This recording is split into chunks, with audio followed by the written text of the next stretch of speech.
पहुंचे हैं नगर पंचायत हथुआ में, जहां से कि नगर अध्यक्ष पद, चेयरमैन पद की प्रत्याशी हमारे साथ लाइव पे बनी हुई है उर्मिला देवी। सह प्रतिनिधि स्वराज शाह जी हमारे साथ लाइव पे बने हुए हैं।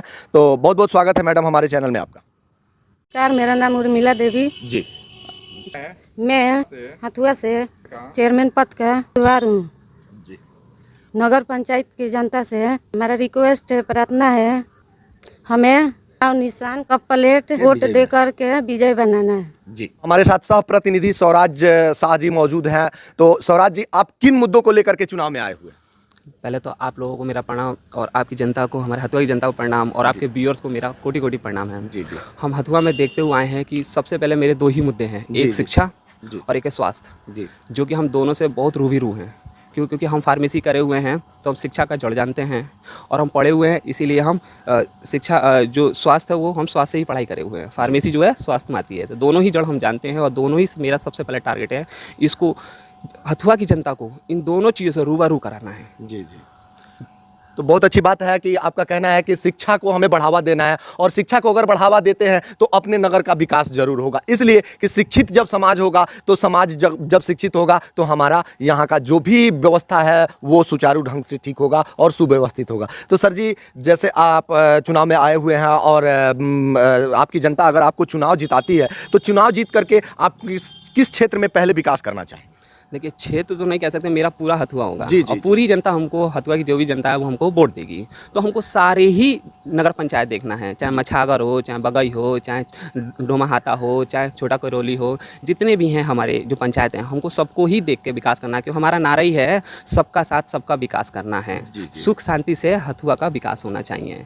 बहुत अच्छी बात है कि सबका साथ और सबका विकास का संकल्प लेकर के हम चुनाव में आए हुए हैं। तो स्वराज जी, अभी प्रेजेंट में चुनाव के बाद अगर चुनाव आप जीतते हैं और आपकी जनता आपकी साथ देती है तो आप रोड, नाला, बिजली, इन सब के ऊपर आपका क्या ख्याल रहेगा?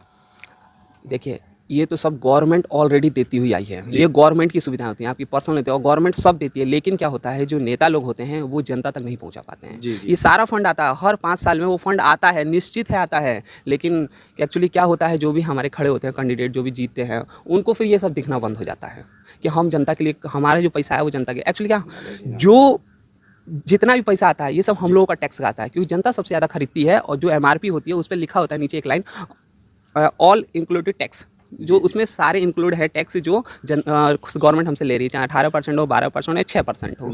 तो गवर्नमेंट लौट के हमको ही देती है कि ये आपका पैसा है, आप विकास में लगाइए। लेकिन हमारा पैसा हमको विकास में नहीं लगता है। ये नेता लोग यहाँ जो भी है, जो अधिकारी लोग होते हैं वो क्या करते हैं वो जाने। और दूसरी बात, जो जीत कर आते हैं वो खुद इतने विकसित नहीं होते हैं कि हम जाके पता लगाएं कि मेरा गांव के लिए, मेरे एरिया के लिए पैसा आया है कि नहीं।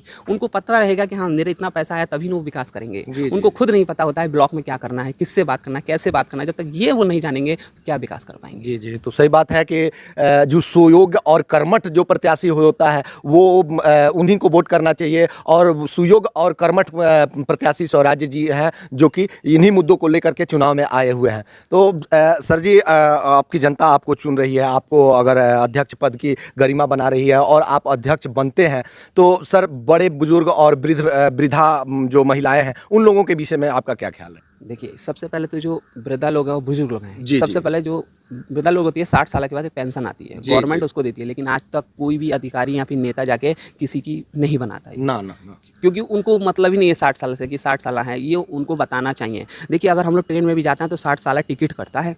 अगर आप हर व्यक्ति का, बुजुर्ग को बता दें कि आप ट्रेन में जाइएगा तो आप अपना 60 साल टिकट लेंगे तो आपका टिकट वो आधे से भी हो जाता है।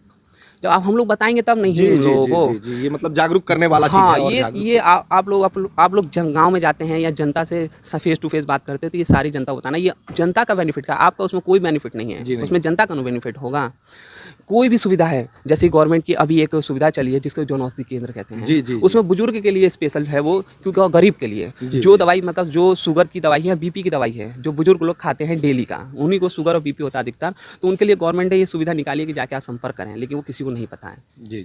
इसीलिए जन औषधि केंद्र को लाना बहुत, वो भी तो गवर्नमेंट की ही देन है। अपने पास लाइव के माध्यम से आपकी जनता देख रही है और सुन रही है सर जी, तो अपने जनता को क्या संदेश देना चाहें? वह जनता से मेरा हाथ जोड़ के यही प्रार्थना है और प्रे है, जैसे मैं चाहता हूँ जनता भी ऐसी सवाल उठाए। मेरा पहला सवाल यही है जनता से कि निस्वार्थ होकर पहले तो आप वोट दें कि आप स्वतंत्र हैं। आप किसी के दबाव में नहीं आना है। आपको कोई किसी से मतलब नहीं है कि आप मेरा भाई है कि मेरा दोस्त है यार और मेरा जात का है मेरी बात का, कुछ नहीं। आप एक मनुष्य हैं और मनुष्य काम होता है जो अपना हम लोगों को कॉन्स्टिट्यूशन हम लोगों को एक अधिकार दिया है जो हमारा वोट है। हम अधिकार है हमको किसी को भी वोट देना है। दूसरी बात मेरा ये है, कोई भी जीते आपके सामने, अगर आपके यहाँ कोई काम हो रहा है जैसे नाली ही बन रहा है तो आप वहाँ खड़े होइए, आपके घर नाली बन रहा है तो, और जो ठेकेदार है जो बनवा रहा है और वहाँ पे देखिए क्या प्रॉपर सीमेंट डल रहा है उसमें, प्रॉपर गिट्टी बालू पड़ रहा है, क्योंकि वो आपकी ही देन है। ये मत सोचिए कि ठेकेदार करा रहा है, हमारा जीता वो मुखिया करा रहे हैं, सरपंच करा रहे हैं, जो भी करा रहा है, आपको उससे कोई मतलब नहीं है। आपको ये देखना है कि मेरे घर के आगे हो रहा है और मैं पूरा काम कराऊंगा और अच्छे से काम कराऊंगा, क्योंकि मेरे टैक्स का पैसा है।